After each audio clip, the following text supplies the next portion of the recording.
Hello friends, मैं जयंत। आज हम लोग बात करने वाले हैं एक ऐसे फ़ीवर के बारे में जिसके बारे में आप लोग को पता भी होगा और नहीं भी पता है तो जान लीजिए बहुत ज़्यादा इम्पोर्टेंट है। टाइफाइड फ़ीवर के बारे में बात करेंगे, ठीक है। अब बात करते हैं फ़ीवर। फ़ीवर आपकी कोई डिज़ीज़ नहीं है। फ़ीवर आपका बॉडी का जो टेम्परेचर है जब वो बढ़ जाता है तो उसी को बोलते हैं फ़ीवर। अब ये टेम्परेचर आपके कई सारे फैक्टर्स की वजह से बढ़ता है, जैसे कि बैक्टीरिया के इन्फेक्शन में भी बढ़ जाता है, वायरल के इन्फेक्शन में भी ये टेम्परेचर बढ़ जाएगा आपका, और आपका पैरासाइट्स की वजह से भी फीवर आता है आपको। और और अगर हम लोग बात करें किसकी वजह से, बॉडी के इंटरनल इंजरी या फिर किसी भी इन्फ्लामेशन में भी ये टेम्परेचर आपका बढ़ जाता है। बैक्टीरिया की अगर हम लोग बात करें तो एक बैक्टीरिया है जिसका नाम है Salmonella Salmonella typhi. Salmonella typhi नाम की एक बैक्टीरिया है जो कि आपका टाइफाइड फीवर कॉज करता है। वायरल में आपको पता है, आपका जैसे अभी चल रहा था कोरोना वायरस में भी टेम्परेचर हाई था। पैरासाइट की बात करते हैं, जैसे मलेरिया मलेरिया भी आपका पैरासाइट की वजह से इसमें भी फीवर आता है। और इंजरी, जैसे कभी कभी आपको कोई चोट लग जाती है उसके बाद भी आपका जो फीवर है, फीवर आपको आता ही आता है। फीवर एक कोई डिजीज़ नहीं है, फीवर एक सिम्टम्स है जो कि किसी भी बीमारी को दर्शाता है, ठीक है। चलिए, आइए अब हम लोग बात करते हैं इसके कॉज और सिम्टम्स के बारे में। आपको पता है सल्मोनेला टाइफी की वजह से होता है। ये जनरली बच्चों को ज़्यादा होता है। क्यों होता है बच्चों को, इसका भी एक रीज़न है। आइए इसके पहले कॉज देखते हैं। कॉज की अगर हम लोग बात करें, किसके कॉज की बात करें, टाइफाइड की, इसका जो कॉज है वो कॉन्टामिनेटेड वाटर की वजह से होता है। कॉन्टामिनेटेड वाटर का मतलब डर्टी वाटर। कैसा वाटर? Dirty water. जैसे डर्टी वाटर आप ड्रिंक करिए, मे भी उसमें बैक्टीरिया प्रेजेंट है जिसकी वजह से भी आपको टाइफाइड हो सकता है। अब बात करते हैं कैरियर्स। टाइफाइड कैरियर से भी आपको टाइफाइड फीवर आ सकता है। मतलब किसी पीपल को अगर टाइफाइड है तो मे बी आपको चांस है कि हो सके, मे बी। और कॉन्टेमिनेटेड फूड या बेवरेज की वजह से भी हो सकता है। जैसे कि अब हम लोग बात करते हैं कि आपने देख लिया अब क्या क्या ऐसे सिम्टम्स हैं जो कि टाइफाइड के पेशेंट में आएंगे। सबसे पहला, फीवर आएगा। फीवर अगर आएगा तो चिल्स दे के फीवर आएगा। मतलब जिसको भी फीवर आएगा उसको कपकपी महसूस होगी। फीवर आता है तो साथ में स्वेटिंग भी होती है। 3 सिम्टम्स याद हो गए आपको। और क्योंकि ये जो आपका कौन सा वायरस वायरस है कि बैक्टीरिया है, ये आपका बैक्टीरिया है जो आपको, इसको बोलते हैं टाइफाइड फीवर को इंट्री फीवर।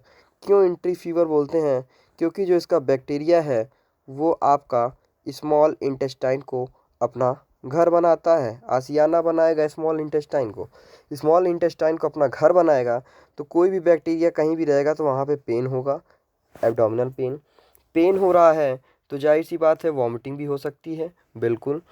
और जो स्किन से वहाँ पे रोज़ स्पॉट्स देखने को मिलेंगे। और स्टमक में बात आई तो डायरिया भी हो सकता है और कॉन्स्टिपेशन भी हो सकता है। ये था टाइफाइड के सिम्टम्स के बारे में बात की हम लोगों ने। अब अगर कोई भी डॉक्टर पता करना चाहेगा कि टाइफाइड आखिर कैसे पता चले, डायग्नोसिस करें, इसके लिए आपका एक टेस्ट होता है जिसका नाम है विडाल टेस्ट। कौन सा टेस्ट है? Widal test. ये था टेस्ट के बारे में। प्रिवेंशन देखते बाद में। अब इसके बाद टेस्ट करके पता चल गया कि ट्रीटमेंट आपको स्टार्ट करना है तो ट्रीटमेंट आप स्टार्ट करेंगे। कुछ एंटीबायोटिक्स के नाम हैं कि जैसे सिफेक्साइम है, आपकी ऑफ्लोसिन है। ये 2 एंटीबायोटिक्स हैं जो कि यूज़ की जाती हैं। और बात करते हैं, आपकी एंटीपायरेटिक दवा भी चलती है। कौन सी चलती है? एंटीपायरेटिक। एंटीपायरेटिक का मतलब जैसे कि जो फीवर को आपको कम करती, जैसे कि पैरासीटामोल, ये आपका एनाल्जेसिक का भी काम करती है, ठीक है।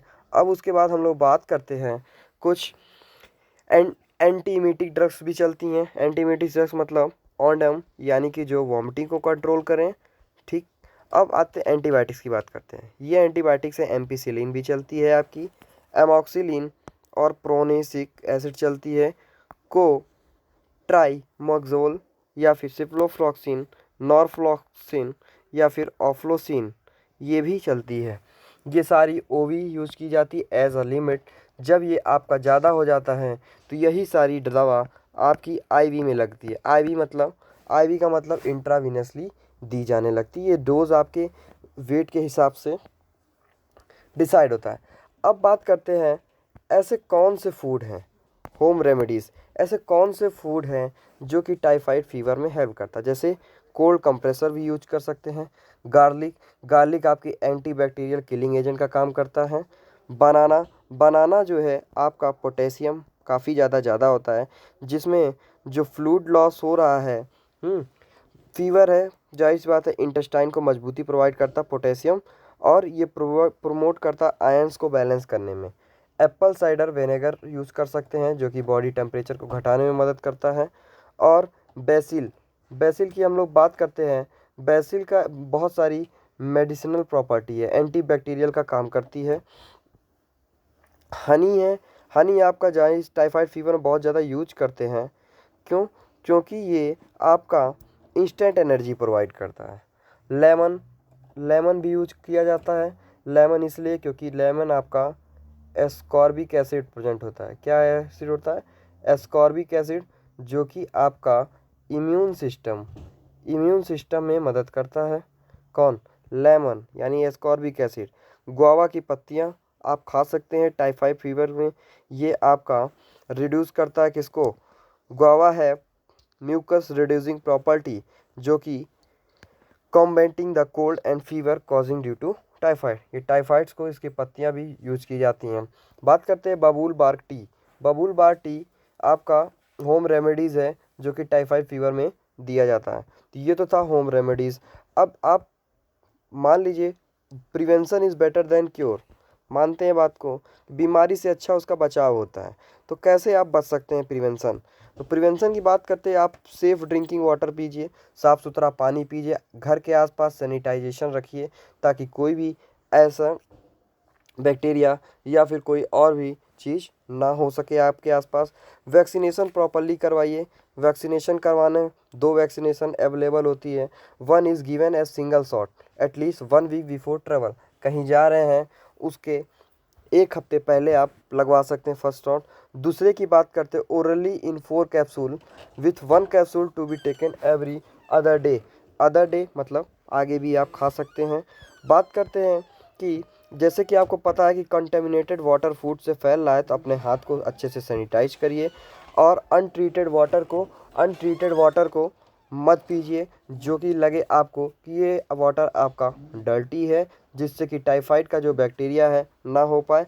अवॉइड करिए कि जो रॉ मटेरियल है, क्या, जो आपका रॉ मटेरियल है, रॉ फ्रूट्स का मतलब आप बिना धुले हुए फ्रूट्स मत खाइए। जैसे कि मार्केट से लाए आपने खा लिया, ऐसे फ्रूट्स को अवॉइड करिए ताकि आप बच सकें। Choose hot foods. गर्म फूड खाने से क्या होगा कि जो आपके पेट में या कोई भी अननेसेसरी बैक्टीरिया या फिर पैरासाइट्स है वो मर जाएगा। तो ये था आपका टाइफाइड के बारे में। आपने देखा टाइफाइड से कैसे बचा जा सकता है। अगर आपको टाइफाइड हो गया है तो भी आप उसको कैसे, उसको बिना डरे हुए उसको ट्रीट कर सकते हैं। तो दोस्तों लास्ट में एक बात आपको और बताना चाहूँगा, इस चैनल, ये जो आपका चैनल है, इस चैनल में आपको जितनी भी चीज़ें नॉलेज आपको मिलेगी ये साइंटिफिक डेलिब्रेशन से बेस्ड है इसमें, इसलिए आप इस चैनल को सब्सक्राइब कर सकते हैं। तो thank you for watching this video. Have a good day.